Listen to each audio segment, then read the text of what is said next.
football today. It is an hour until Week 18's Sunday slate kicks off. Joe Lisi, I'm Kevin Walsh with you guys here. And, Joe, the seating that is up for grabs, it's plentiful. We've talked about some of it, right? Of course, the AFC's number one seed, the 2-3 battle in the NFC. You could argue just as, if not more important, is the draft order. Here's the draft order heading into today. Raiders right now pick first. They are the worst team in football with just 2 victories.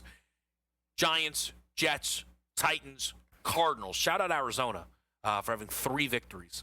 It just feels remarkable. Let me tell you. Go ahead. No, I picked them to win the West this year. I thought healthy. They start 2-0.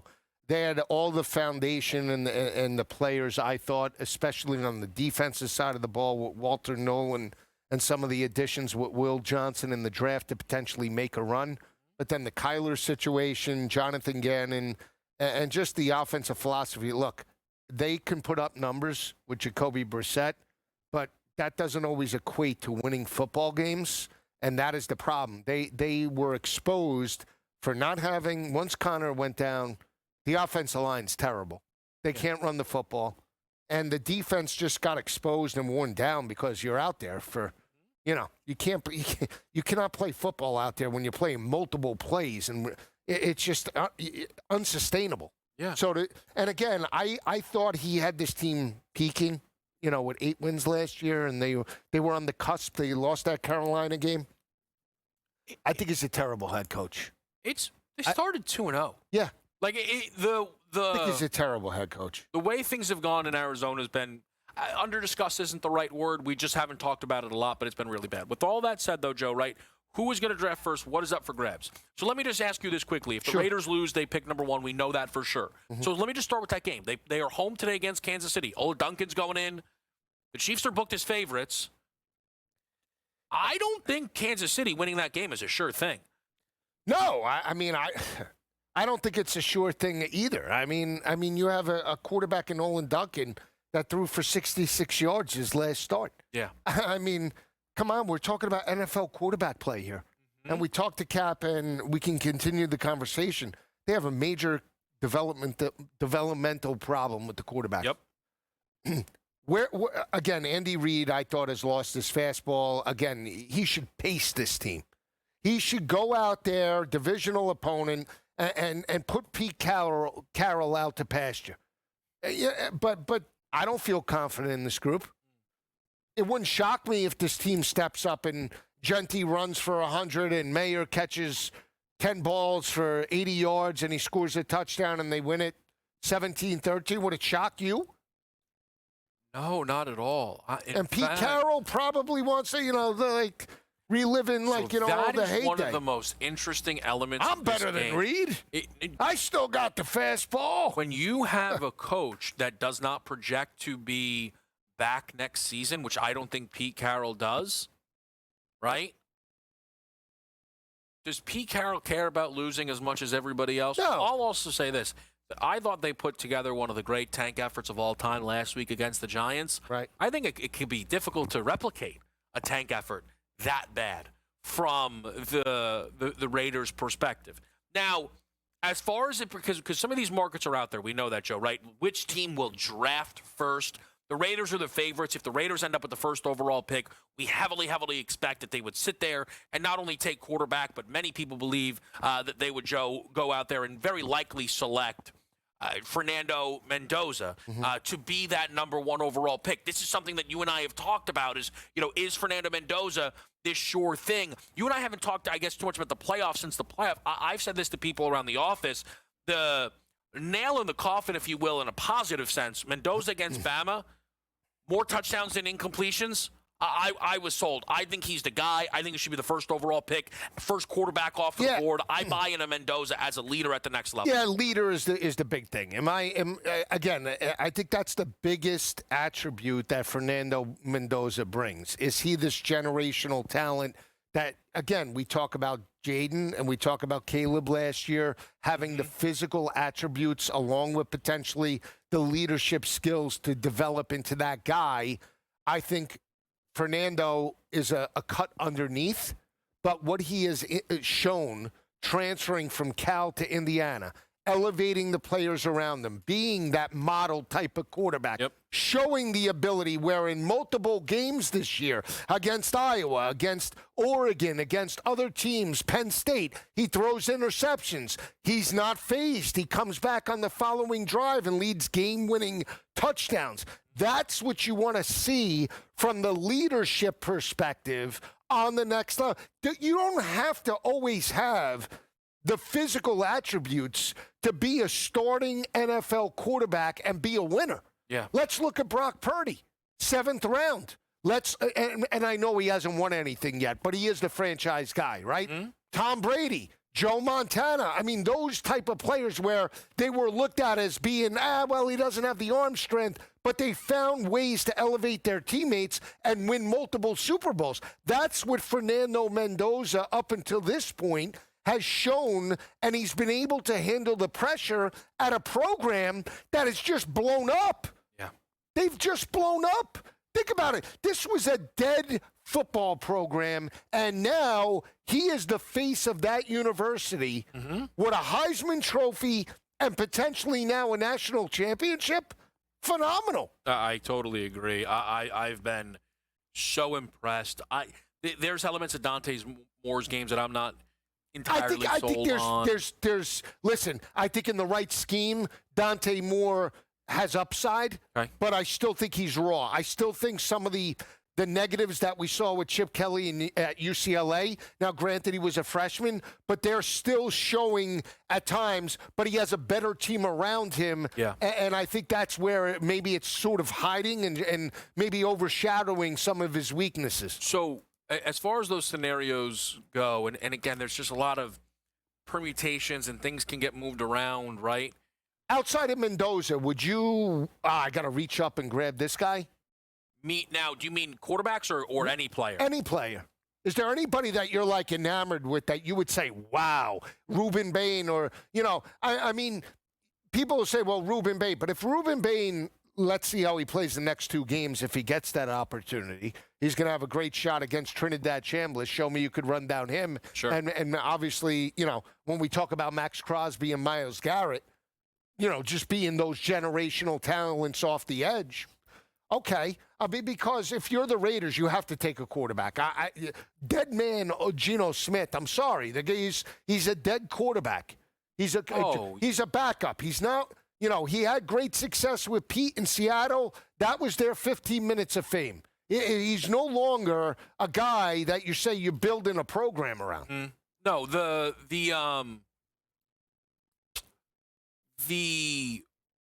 only thing for the Raiders, the question, is do they look at their roster and say, we are so far away, we actually can't take quarterback.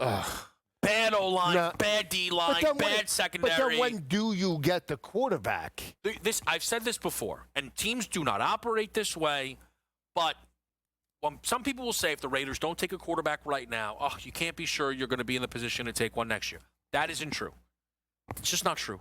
The Titans are not far off if they wanted to be in a position to take a quarterback this year. I don't think they should. I think Cam Warren has upside. That's not my point, right? The Giants are right up here again. The Jets are up here again. If the Raiders don't take a quarterback, there's no reason to think they won't be up here again next year. No. I like Mendoza. I think we have a couple of things in-house, right? And to your question about guys that are go up, I have to have, I like Reuben Bain. Jeremiah Love plays the wrong position. I think he's a megastar. I really like Jordan Tyson out of Arizona State. But again, probably just doesn't profile for everybody as that guy. Is Tyson, okay, so that's my point. Think a couple of years ago, you had Neighbors, you had Brian Thomas in this draft. You had Tet McMillan. Yep. Right? Well, Tet was last year. But is Jordan Tyson the guy at the wide receiver position? Is there an elite wide receiver that a team is going to get? This is just it's an average draft, I believe. I don't think it's a great draft. It doesn't. Listen, it does not have the superstars that I feel often expect to have within an NFL draft. We'll get a lot more insight with NFL insider Adam Kaplan next.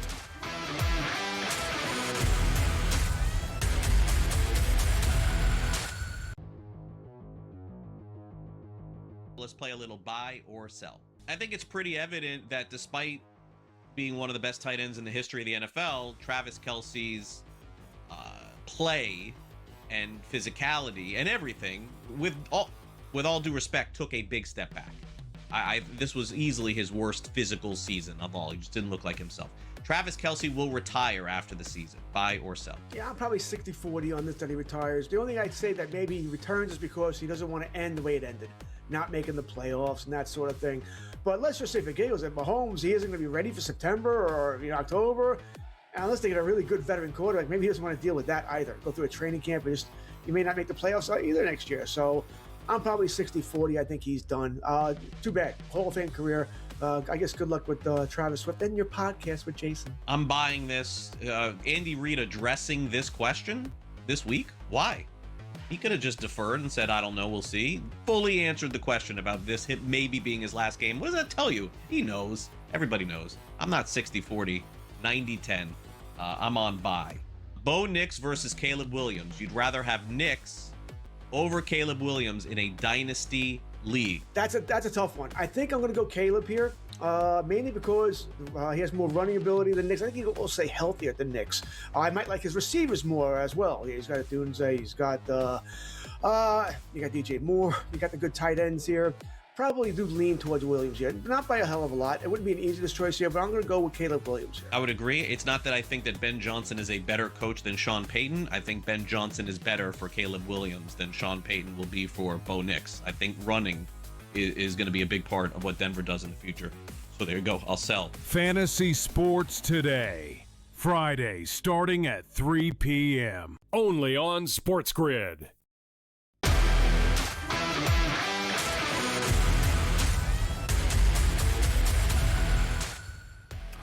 All right, welcome back in Pro Football Today. Kevin Walsh, Joe Lisi. We're now joined by NFL insider Adam Kaplan. Cap, always great to talk to you here. Heading into not just a fun slate of football, but a really busy time for these organizations to figure out the future, what is to come. I want to zero in specifically on the New York Giants. The team's already made a big decision in moving off Brian Daboll, and anything that you may be hearing out of New York as people believe this could be an incredibly attractive job. Jackson Dart, Malik Neighbors, Cam Scadaboo, Abdul Carter. What are you hearing around the Giants? Yeah, you know what's interesting? I tried to explain this to you yesterday on PFT. First of all, the Giants and other teams, a lot of them are looking at defensive names. Well, why? Because this year's overall crop of offense, and if you see my list that I've been given from various league sources, not a great list for offense. And that's why you're going to hear the names of defensive guys who are pretty talented. Chris Shula, Jeff Hafley, who, by the way, the Green Bay defense coordinator, he was the head coach at Boston College. Clubs like that, from what I'm told. Robert Saleh, Anthony Campanelli, offensive guys. Matt Nagy, as I told you a couple months ago, Tennessee's very intrigued with. Clint Kubiak's going to be out there, who's the OC for Seattle. They're a defensive club, but he's in that system. Everybody loves that system. So there are a lot of defensive names out there, guys. And we'll have more names for you as we go forward. But this year's group of defensive head coaching candidates is actually very impressive. Cap, I'm looking at your list now, and I do want to just bring up one because I do find this pretty intriguing. You have on the safe list, I know you have Aaron Glenn, but Zach Taylor. And so talk to me about that situation, because I think Kevin and I are in agreement just based off of the disappointments that maybe the team would move on from Zach Taylor. No, but here, Joe, here's the thing. This is a good discussion here. When clubs decide whether they're going to move on from a head coach or not, they look at every single piece of information. Why are we bad this season? What were the issues? How was our play calling? How was our personnel? How was the injury situation? The defensive personnel for many years has been well below average. Trey Hendrickson had a major injury. He was dealing with groin problems, hip problems. He just couldn't get healthy. So that you're talking about their best defensive player not being healthy at all this season. Well, that's a major problem. They haven't drafted particularly well on the defensive side of football, where they've been phenomenal drafting on offense with Duke Tobin, who's their personnel director, who generally makes the calls. So, look, they fired Lou Anarumo. He's done a good job with the Colts. And they brought in Al Golden. The defense, for the most part, has not been very competitive. Lately, a little better. But it's not a head coaching issue, as I understand it. It's a defensive problem, specifically with personnel, and they've got to improve that side of the football. It's hard to fire a head coach when he doesn't pick the players. I don't know Zach Taylor. I call everything down the middle. I don't know this guy, but I know the way that clubs think, Joe, to answer your question. I'd be surprised if he was candid. I know Joe Burrow loves him. I just don't see it happening. I know some Bengal fans are fed up. You need to talk about their front office. They got to do a better job of adding better defensive players. Cap, what are you hearing out of Cleveland? There's been some chatter around Kevin Stefanski, not just throughout this season, but really starting to peak over the last 48 hours. Do you feel like the writing is already on the wall here for Cleveland's, I believe, multiple-time Coach of the Year? Twice, yeah, 2 and 6 years. Yeah, this is just a feeling that I've had all week. It really started on Tuesday, asking people connected to that situation. Signs were ominous. He doesn't have quite the support that I thought maybe a month ago. This is another situation. If you look at their injury problems, quarterback problems, I don't know what you want Stefanski to do. Andrew Berry, their general manager, who came under major fire, obviously for the Deshaun Watson trade and other drafts and not going very well. He's actually had his best draft. I don't see him going. But yeah, I just don't feel, from what I've heard around the league, he's got the support that a lot of us who cover this business thought he had. Doesn't mean he won't be a head coach elsewhere. He'll go on the top of many lists. Again, guys, look at the offensive list. Guy's a 2-time Coach of the Year in Cleveland. That matters. But it's a little surprising to me. I try to give as much detail, and that's kind of where I'm at here. We'll see what happens tomorrow. But now, if you look at that situation, another thing I do want to talk about briefly here for a lot of these jobs. Kevin, you mentioned the desirability of the Giants job, which is, by the way, there's a lot of talent there. It's been untapped. It hasn't developed well enough. There's a lot of talent left. Cleveland's got some good young talent because this draft was pretty good. That'll be attractive, but the uncertainty at quarterback, if you're a candidate who has other opportunities, you would probably look to the Giants first, to be honest. Cap, I'm looking at the list as well, and Kevin and I talked about it earlier. Atlanta playing much better down the stretch, but does that mean Raheem Morris is safe, or is I think they have to move on, but what are you hearing around Raheem Morris this week? Yeah, Joe, Arthur Blank, the owner, is so patient. There have been times I remember talking to people with the club from different regimes where you would think that the head coach was, in trouble in terms of keeping his job, but Arthur's very patient. See, what do you want to see from Raheem Morris and his coaches? Show me, if you're a decision maker, that you could close the season well, that you've got buy-in in the players, and they've got that. Terry Fontenot's done a decent job, but the decision to draft a guy like Michael Penix, while talented, who had a major injury history, and unfortunately you saw what happened here, and the craziness of the Cousins contract, then drafting Penix was not seen as a very good decision around the league. That one bears watching, though. He's added a lot of talent, though. But the situation with that one there is the uncertainty of developing that quarterback position, because Penix has had a major injury history and come back for another bad one. We started with New York. I'll end in New York, Cap. Aaron Glenn, the Jets. The season has been a nightmare. He is a first-year head coach. The expectation seems to be he will be back. Is that what you're hearing around the Jets as well? Oh yeah, I've been saying it on Newswire for a couple of weeks. I know it doesn't look good, but my understanding is Aaron Glenn, his relationship with Woody Johnson and their ownership group, is very strong. He played there; they know him. I'm told behind the scenes he's brought in a new culture in terms of accountability, because you walk into the hornet's nest when you work for the Jets, with all the firings, and he's trying to bring a calmness. I know the defense has been pathetically bad, mostly, but look at all that. Look what's happened there: the Sauce Gardner trade, the Quinnen Williams trade, the problems at quarterback. They got that wrong. Obviously, they got to figure that out going forward. They're a nightmare situation. Everything I've been told the last 2 or 3 weeks is Aaron Glenn is not in trouble at all. But Woody Johnson and that ownership group, you never know, but I don't expect to change. I think that is a incredible little caveat there, Cap, which is more than fair to place at the back end of that. It is always great to get your insight. NFL insider Adam Kaplan, he'll be with us here on SportsGrid throughout, of course, all of the news that is soon to be breaking across the National Football League. We're going to talk to the Pro Football Doc, Dr. David Chow, after the break here on SportsGrid.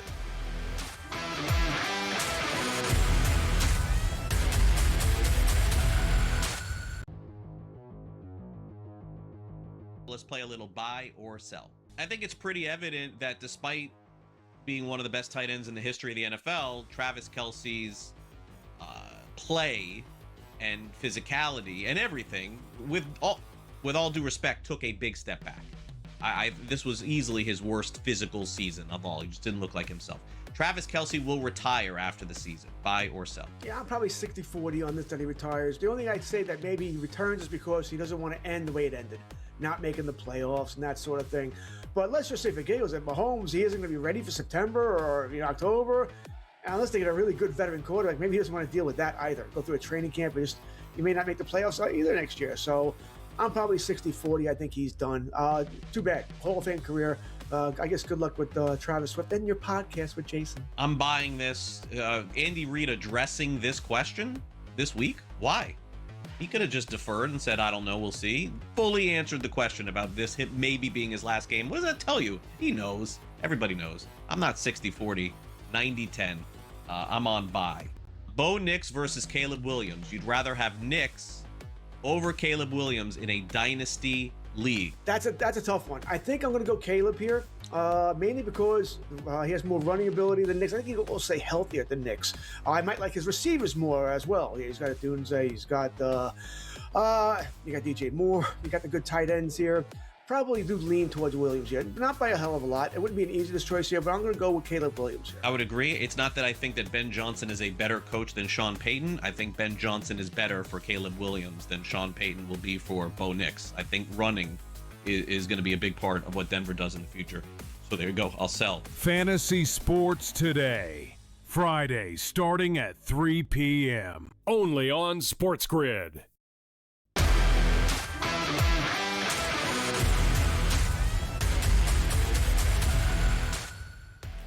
Pro Football Today on Sports Grid, now joined by the Pro Football Doc, Dr. David Chow. And it is great to get Doc, as always. Of course, SixScore.com helps us throughout this season. I'm sure it helps all of you out there place these bets, fantasy lineups, whatever it might be. But, Doc, this is one of the most challenging weeks of the NFL season. And I am very curious how, at SixScore, we have guys out, not due to injury, right? Just due to situations. So can you give us a little bit of insight in how these six scores look for these football teams that are resting starters, for example? Well, for us, out is out. For example, earlier this season, we downgraded the Jets when they traded Quinnen Williams and Sauce Gardner. Those were unexpected absences, so we treat them like injuries. Same for week 18. It's either in or out, and whether it's for suspension, DK Metcalf, whether it's for sitting for health, whether it's shut down Brock Bowers, Max Crosby, you name it, that's what we do. And if you think about it, you cannot bet a college bowl game without figuring out the opt-outs. Well, you can't bet in week 18 of the NFL without figuring out who's resting, who's sitting, who's not. And we incorporate all those into the six score. So I might argue week 18 might be more useful than all the other weeks. Yeah, I think that is fair. I want to start with a week 18 game that oddly matters, Doc, which is the Falcons and the Saints. And the big news out of New Orleans around Chris Olave, how you guys assess that situation. But also, again, for me, probably not you guys, a tricky grade on this Atlanta team with a lot of guys that were questionable, but all seemed to be playing. Well, they're all playing. Chris Olave's issue with the blood clot, obviously he's out. The question is, what caused the blood clot? If it's treatable, thankfully most of the time it is, he'll be back next season. He's a free agent. But there's a small chance that sometimes you need permanent anticoagulation, and that would rule him out for football. I hope that's not the case. For the game today, the Falcons are playing everybody, including Kirk Cousins. He was popped up with illness this morning. That's just something that the league requires teams to do. If you're ill, especially if you're a starting player and especially if a quarterback, you will get fined if you don't put it on the report, even if you play through the illness. So he's going to play through the illness, but I don't see it being a huge factor for him today. Doc, 1 o'clock matchup, New England and Miami. New England checks in on six scores, 74 0.2, 64 for the Dolphins. They're banged up on the offensive side of the ball. Can you get into HN and Waddle's injuries? Yeah, that matchup's interesting. That obviously teams in two different directions just this week in terms of health. New England is playing Will Campbell off the high ankle sprain, and Milton Williams got activated, arguably their best O lineman and best D lineman. Meanwhile, for the Dolphins, you already have the backup quarterback, but now you don't have Achane, your number one running back. Darren Waller got put on injured reserve. He's out, your best tight end. And Jalen Waddle likely not playing, and Tyreek Hill already out. So your top 1 and 2 wide receivers. So that's a lot missing from the Dolphins offensively. What about keeping it within that division, Doc, as far as Josh Allen goes? This is a tricky one, and again, it is, why the insight from SixScore.com is incredibly helpful. If it's a playoff game, we know Josh would be going. He's going to play today. We don't have a great gauge on how much, not just for today, but I guess moving forward. How are you guys grading Josh Allen with this foot injury? Well, it's interesting because it's more of a usage thing than injury thing. I think he absolutely can play through. The question is this going to be one snap like last year, keep the starting streak going? Probably not. Is it one series? Is it one quarter? Is it one half?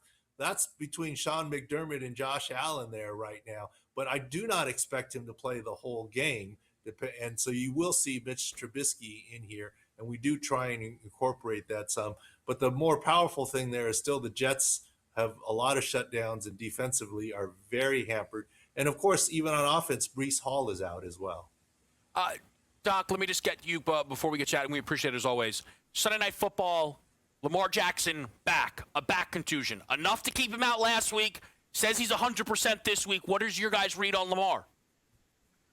Well, he's obviously playing. This is the first time he's had 3 straight practices, full practices in months. And so he's obviously the starter and playing. The question is, how much will he run the ball? And how much will the threat of his running the ball help Derrick Henry? The key is Derrick Henry. If Derrick Henry has his game like last week, there's no issue that the Ravens will win. But we've talked about here in SportsGrid, I've talked about it on a podcast for a while. You see the potential, and maybe friction isn't the right word, between John Harbaugh and Lamar Jackson, right? Schefter was talking about conversations about whether Harbaugh would come back or not. There's something going on there, the way they've been handling injury reports for Lamar Jackson all season. If Doc sees it, I think that says something. We appreciate it as always. We'll be right back here on SportsGrid.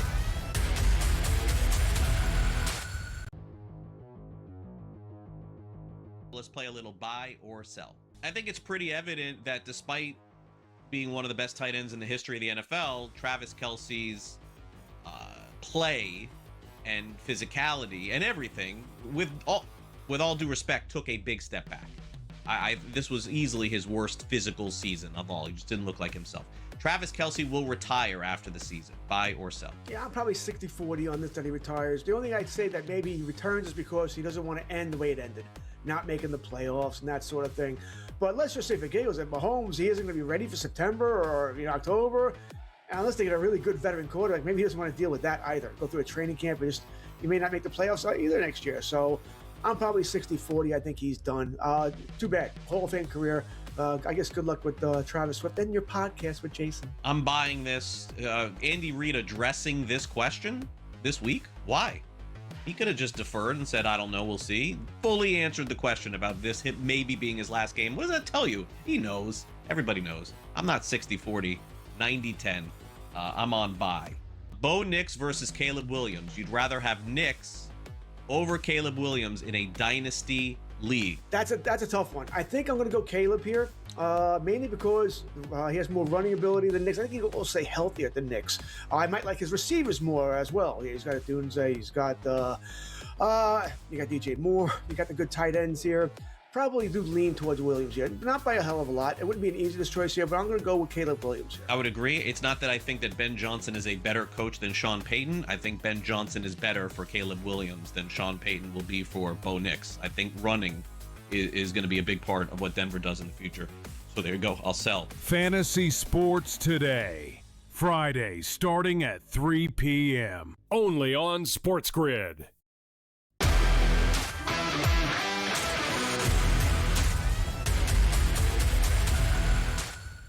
It is that time, folks.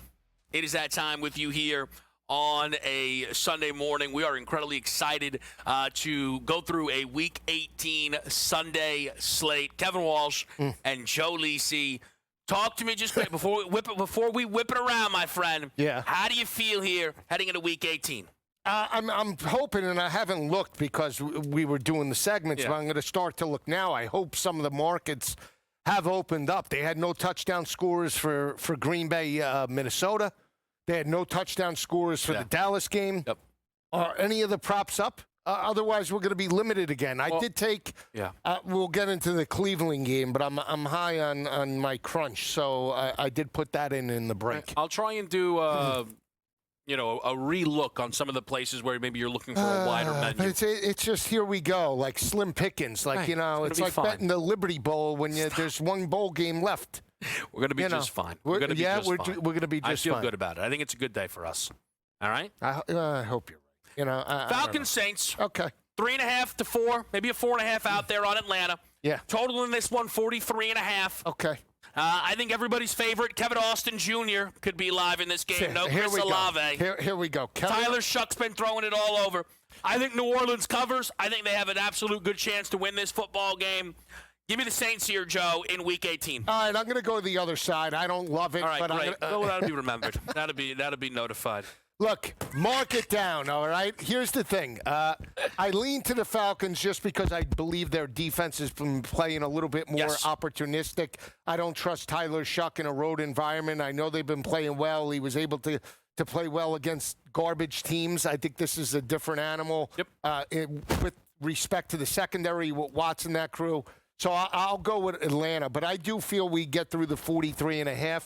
In this matchup, you still have Kirk Cousins that's been putting up numbers. The quarterback to wide receiver relationship has been better with Pitts than Drake London. Bijan's always good potentially for 100 in this matchup. No doubt. Here's the thing, though. I know Estime stepped up. Yeah. I don't think he's able to run the football consistently. Yeah. Tough to know if that's me or you. It feels like it could be. Is could it be me? Could be you. I feel like it's you. Whoa, breakout performance from your microphone. Let me pick up the pieces there. Bijan Robinson, from a scrimmage yards perspective, is looking towards history. I mean, he would need one of the all-time days to get the single-season scrimmage yard record. But to get to 2,400, I believe he would be joining Falk and Chris Johnson as the only other two guys to do that in a season. He'll need around maybe like 150, I believe it is, some odd scrimmage yards there. I just want to throw out Taysom Hill. His nickname should be the Hamburglar because he doesn't do anything. He's just taking the paycheck. I'm just saying. We signed this guy, Sean Payton, his claim to fame, Mr. Roboto over there, the all-world quarterback for $10 million a year. He's a running back. He's a tight end guy. Gets no yards and no catches. What are we doing here? What is his actual responsibility in the offense? Can you tell me? Guaranteed he scores today because I'm not on him. Wow. What? Am I wrong? What does he do? Hey, just want to say, it's like, wow, okay, Week 18, big game. What insight?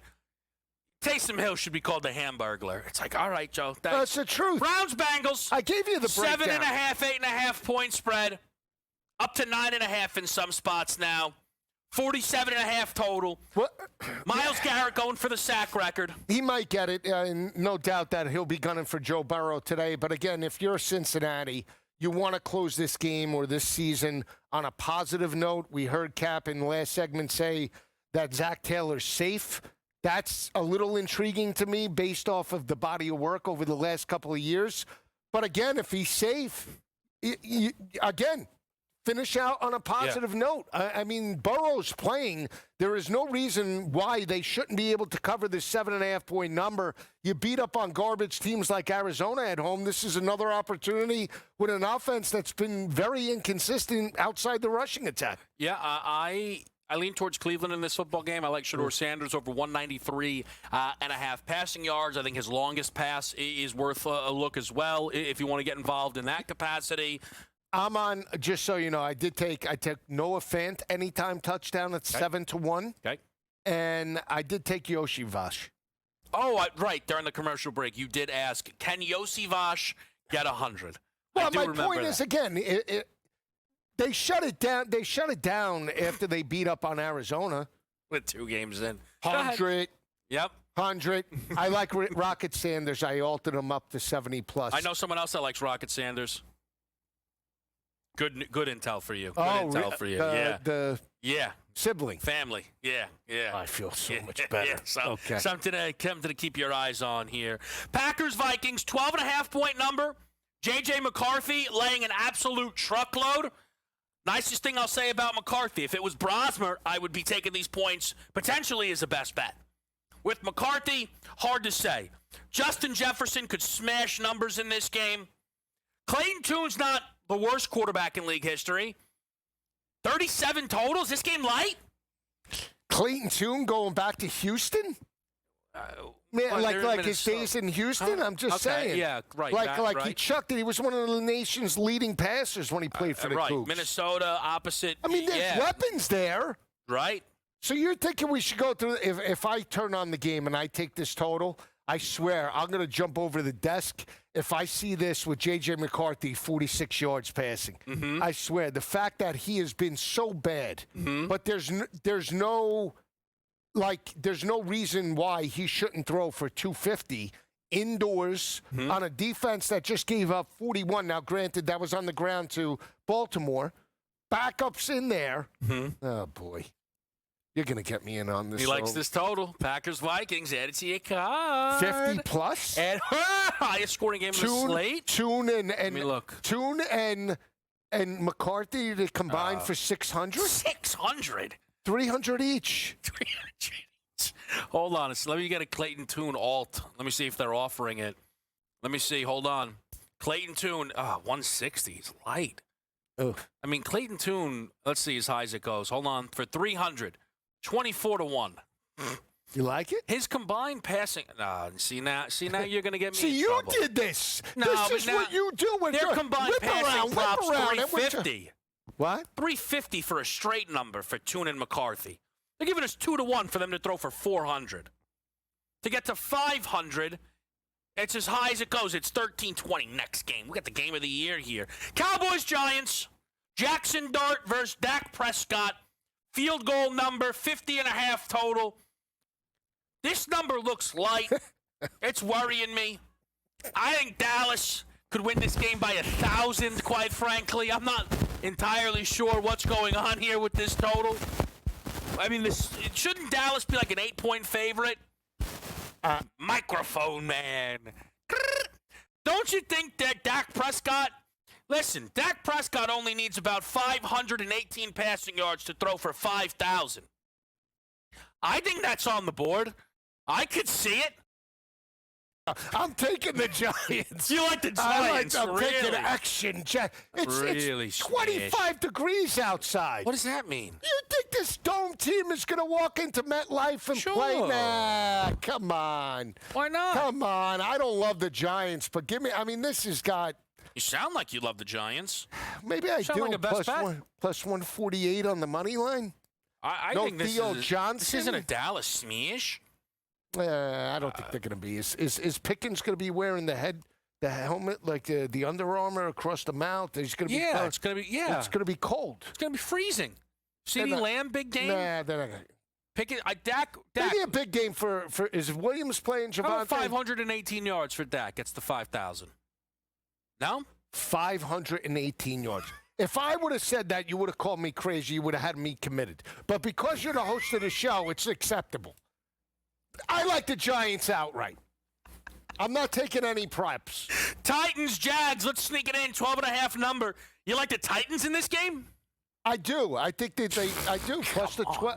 I think it's potentially an ugly game. That's crazier than I'll take Cam Ward over the 191.5. Ryan Thomas anytime touchdown at plus 180.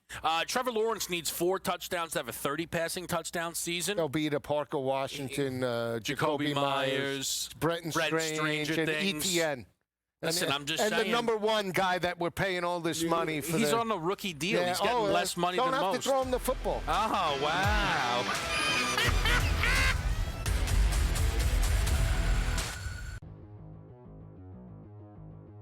Let's play a little buy or sell. I think it's pretty evident that despite being one of the best tight ends in the history of the NFL, Travis Kelce's play and physicality and everything, with all due respect, took a big step back.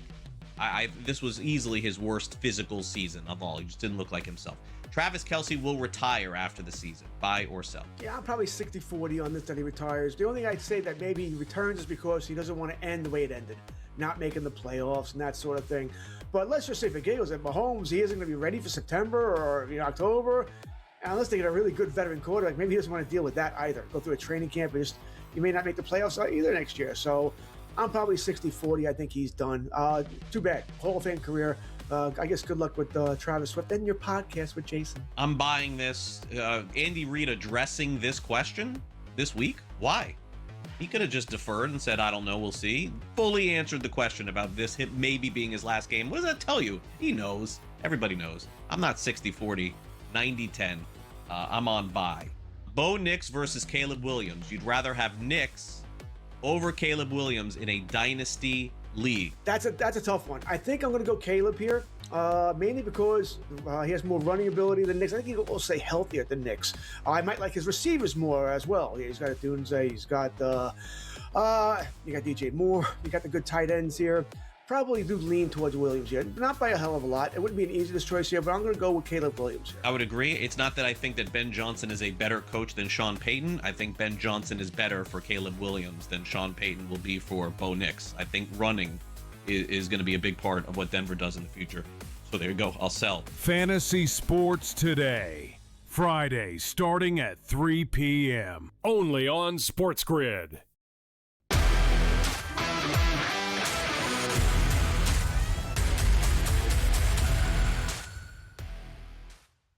Back in the right here on SportsGrid. Kevin Walsh, Joe Lisi, Joey Boy. Yeah. Colts Texans. Big game. What do you like? I mean, this should be Double-digit number. Riley Leonard, Notre Dame, Gutty. no shot. Whoa! I like Riley Leonard. Really? Riley Leonard's rushing in this game, Mm-hmm. and I think it's a smash job by the Texans. Okay. But it's an under. This is a game still. D'Amico Ryans, again, well, why win game?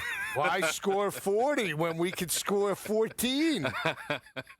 He has to be the most overrated head coach. I liked him year number one, but there is no doubt why Bobby Slowick got fired. They threw too much and tried to score too many points offensively, and that clearly was the reason why that he's no longer coaching right now. Yeah.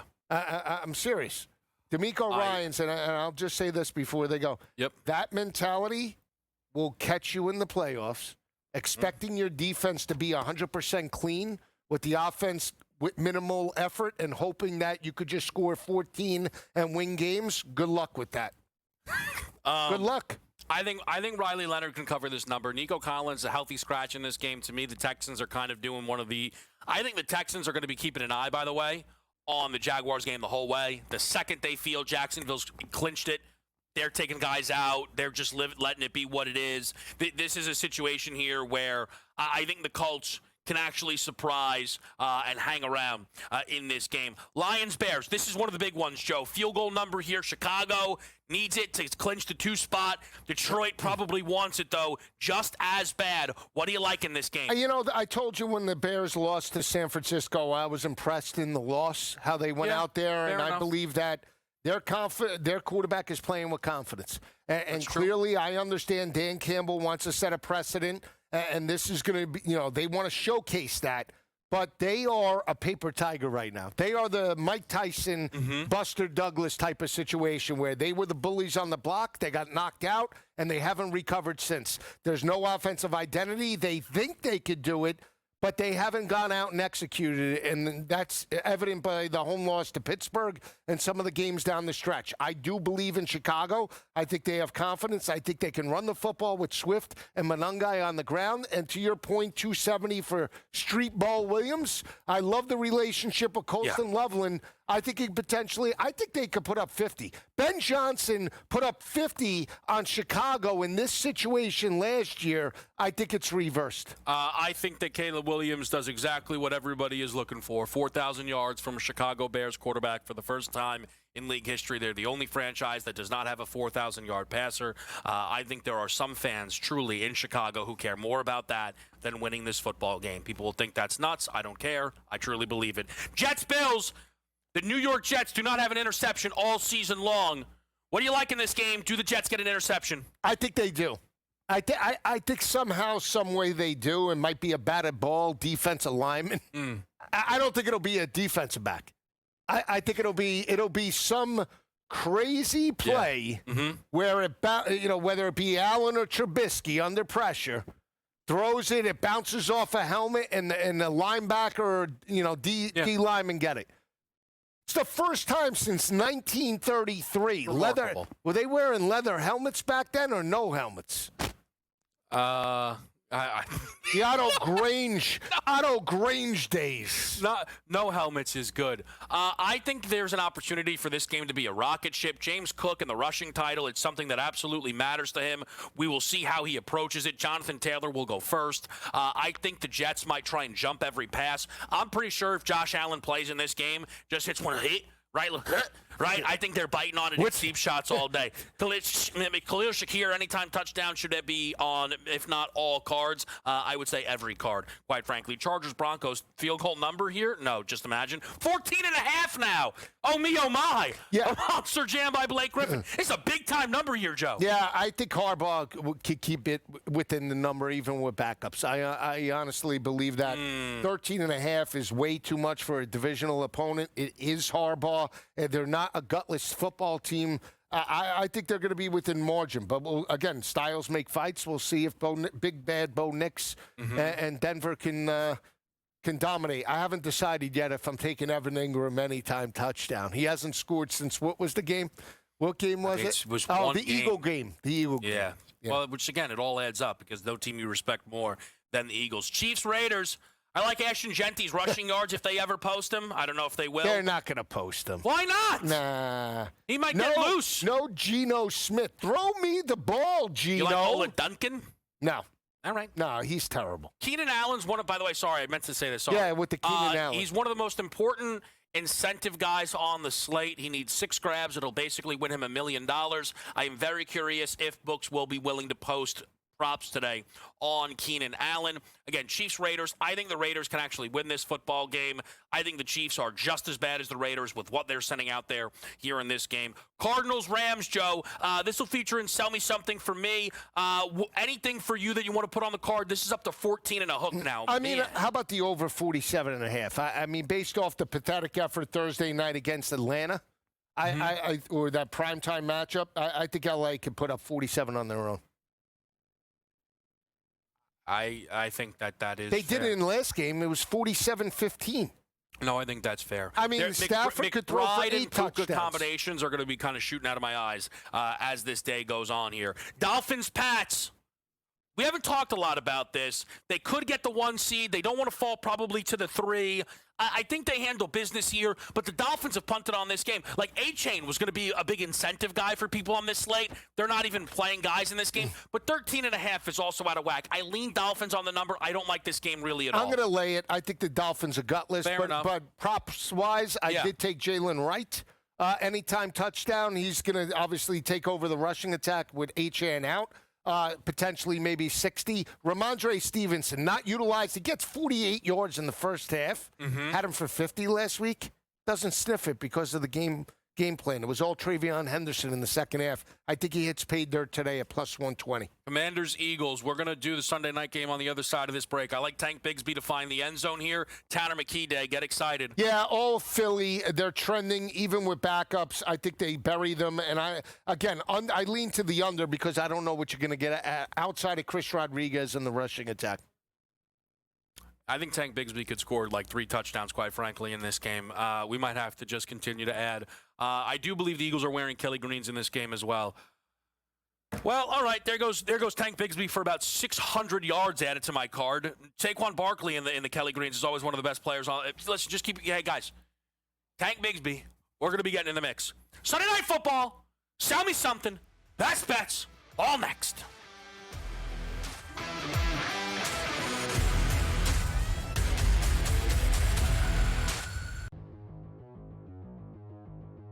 Let's play a little buy or sell. I think it's pretty evident that despite being one of the best tight ends in the history of the NFL, Travis Kelce's play and physicality and everything, with all due respect, took a big step back. This was easily his worst physical season of all. He just didn't look like himself. Travis Kelce will retire after the season. Buy or sell? Yeah, I'm probably 60-40 on this that he retires. The only thing I'd say that maybe he returns is because he doesn't want to end the way it ended, not making the playoffs and that sort of thing. But let's just say for Eagles, at Mahomes, he isn't going to be ready for September or October. And unless they get a really good veteran quarterback, maybe he doesn't want to deal with that either. Go through a training camp and he may not make the playoffs either next year. So I'm probably 60-40. I think he's done. Too bad. Hall of Fame career. I guess good luck with Travis Swift and your podcast with Jason. I'm buying this. Andy Reid addressing this question this week. Why? He could have just deferred and said, I don't know, we'll see. Fully answered the question about this hit maybe being his last game. What does that tell you? He knows. Everybody knows. I'm not 60-40, 90-10. I'm on buy. Bo Nix versus Caleb Williams. You'd rather have Nix over Caleb Williams in a dynasty league. That's a tough one. I think I'm going to go Caleb here, mainly because he has more running ability than Nix. I think he will say healthier than Nix. I might like his receivers more as well. He's got Dunze. He's got you got DJ Moore. You got the good tight ends here. Probably do lean towards Williams here. Not by a hell of a lot. It wouldn't be an easiest choice here, but I'm going to go with Caleb Williams here. I would agree. It's not that I think that Ben Johnson is a better coach than Sean Payton. I think Ben Johnson is better for Caleb Williams than Sean Payton will be for Bo Nix. I think running is going to be a big part of what Denver does in the future. So there you go. I'll sell. Fantasy Sports Today. Friday starting at 3 p.m. Only on SportsGrid.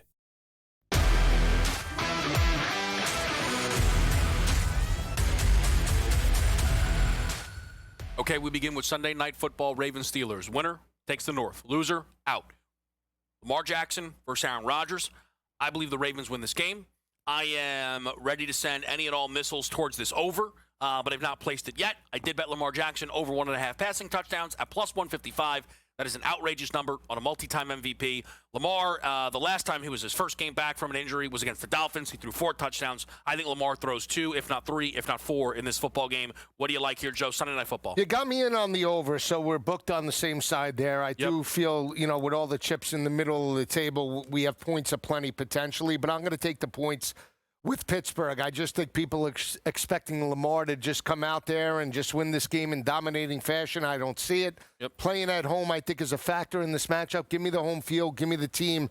That's the underdog in the Steelers, plus the 3.5. I think they win it outright. All right, let's get our best bets on the board here, people.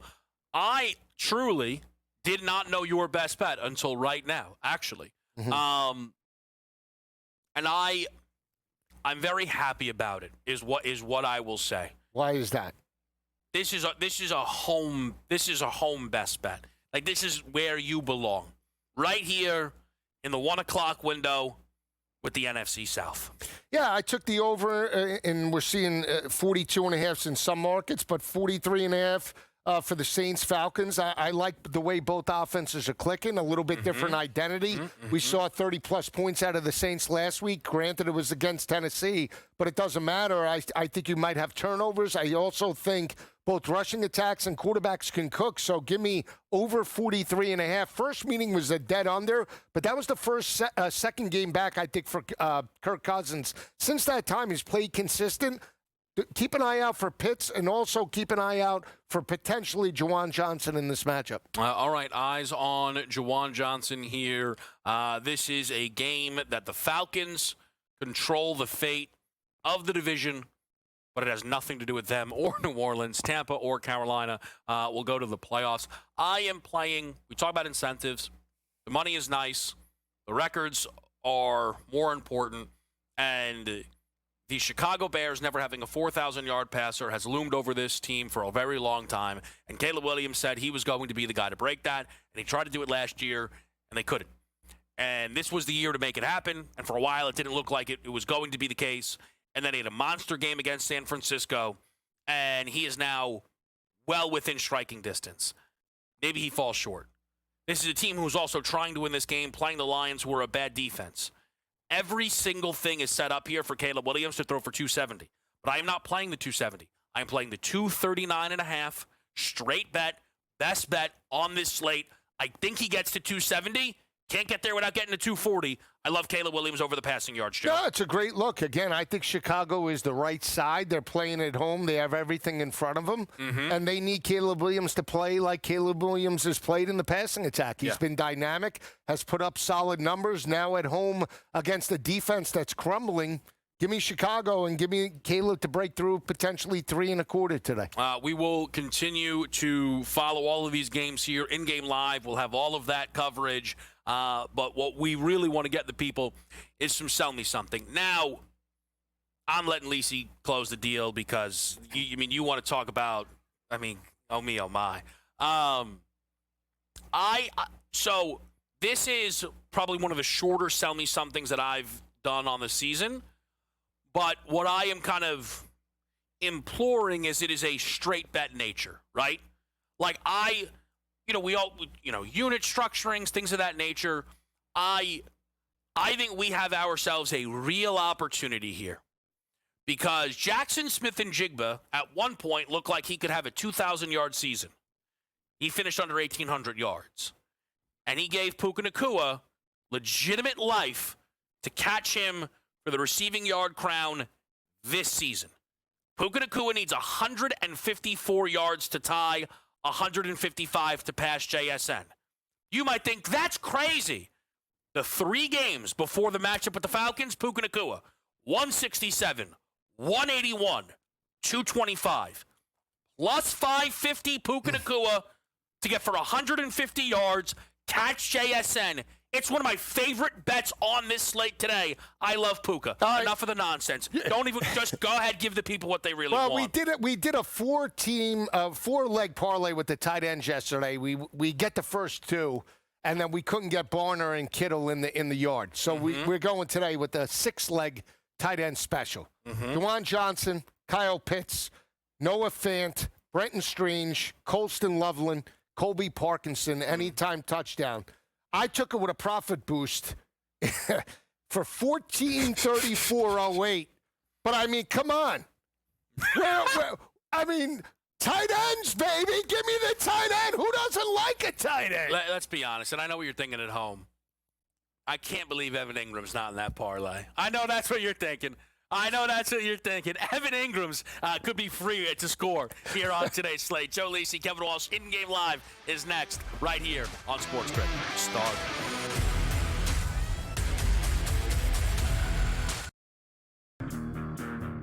LeBron James gets that news today. What is today? Today's his birthday. Oh, I'm sorry? The greatest birthday gift that LeBron James has ever gotten is the reality, the smack in the face that he's no longer an all-star. The Craig Carton Show, only on SportsGrid.